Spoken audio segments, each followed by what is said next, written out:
Yo, what's going on, guys? Welcome back to the channel, man. It's your boy. And after my last video where I was showcasing the new power of this man right here, Obsidian, the Black Dwarf, after hitting the gym, entering the hyperbolic time chamber, right, getting more swole than he's ever been, and coming back with a vengeance, basically destroying Null and Mephisto, making it look like it's a joke. I had a couple of you guys reach out to me asking if I could do a couple runs of ABX to show you guys what his score looks like and if he can actually compare to Apocalypse. So let me just go ahead and give you the short and skinny right now. I don't think Obsidian will replace Apocalypse. I do think he has way more damage than Apocalypse outside of ABX. I really do, right? Even though Apocalypse with a brilliant judgment is amazing, I really do feel like deep in my core that this guy right here is better than Apocalypse outside like of ABX.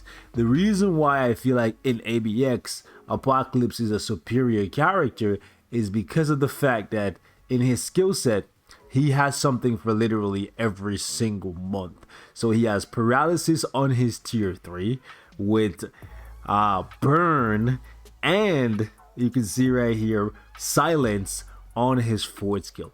This allows him to cover all of the different months of ABX.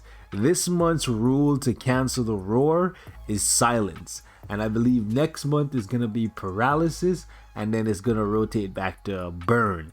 So Apocalypse can cover the combat supervillain day basically every single month unless I'm missing something. So because of that, it's better to just build Apocalypse for ABX and just be done with it. My personal opinion. Obsidian, however, let me just drop him in. He only has paralysis and it's not even in a good spot, right? This month's rule, like I said, is silence. So if I'm gonna do a run with him right now, I'm gonna be doing a run where basically I'm just trying to do raw damage as much as I can to the Frostbeast, not canceling any roars, and seeing basically how high he can score.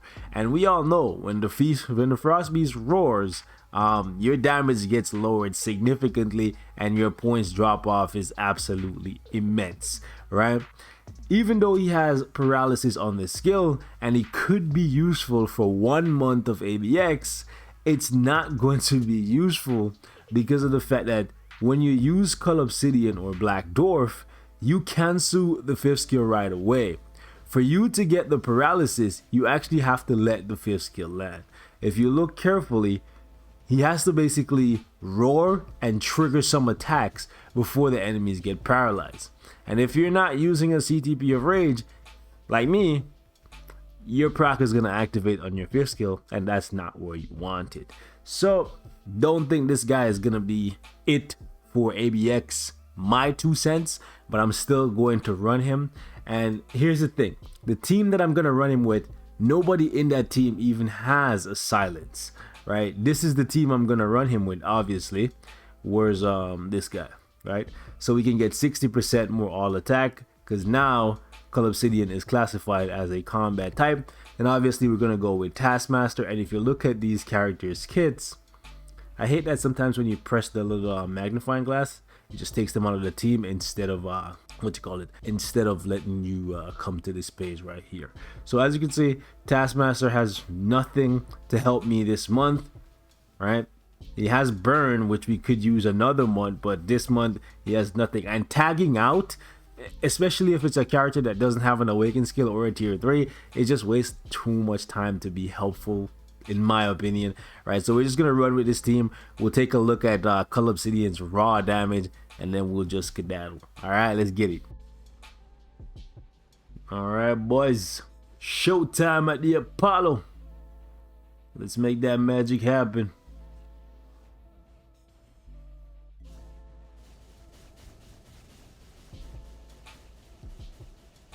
Ripping through this man like a Beyblade. We on a mission, boys. We on a mission. Dropping bodies for commission.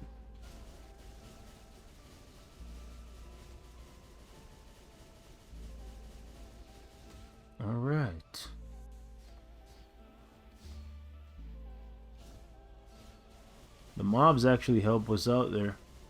Otherwise, I think we would have missed our proc. Actually, I got caught up in the wouldn't have got much out of it because we can't do damage to him right here anyways, but I got caught up in the third skill, like, because you can spin in it infinitely. Sometimes you just get so caught up in just letting it rip and not paying attention to your actual cooldown times and stuff.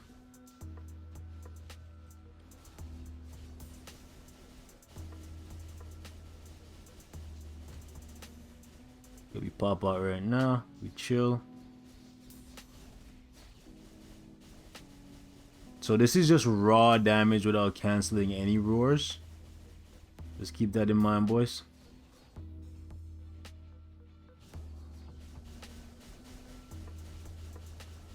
And he's not looking too bad.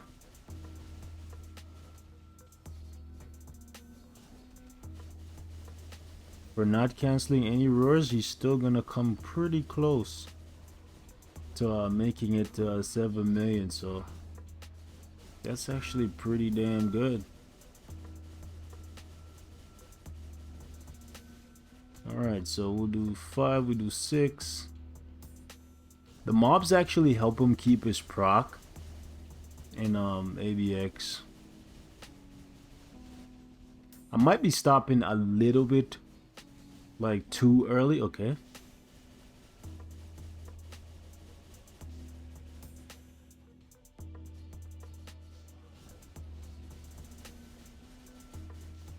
Yeah, I think if I gave him some Odin's blessings and stuff, and if I had some more peers, I definitely think...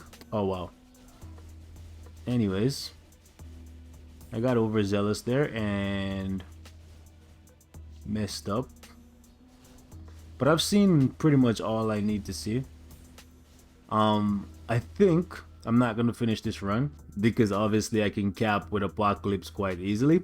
But him not being able to cancel the roar and him not being completed, like no Odin's blessings, no nothing, and just a regular CDP of energy, he came pretty damn close to 7 million. By the way, these are my cards, right? Half crafted. So take that for what it is. Personally, I don't think he's meant to be like an ABX demolisher. I think he's more so meant to kill world bosses, and then he's also a support system kind of for the Blackwater characters in Alliance Conquest, or maybe if you are brave enough to try them in timeline battle, maybe they can get a couple wins just for funsies. But you know, Sentry, Silver Surfer, Jean Grey, they still dominant driving force in PvP.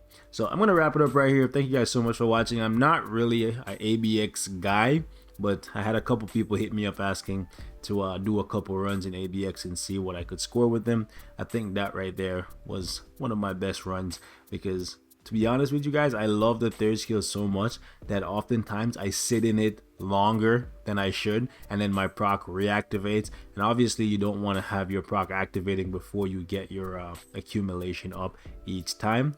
And I feel like sometimes I'm shortchanging myself a little bit by stopping a little bit too early.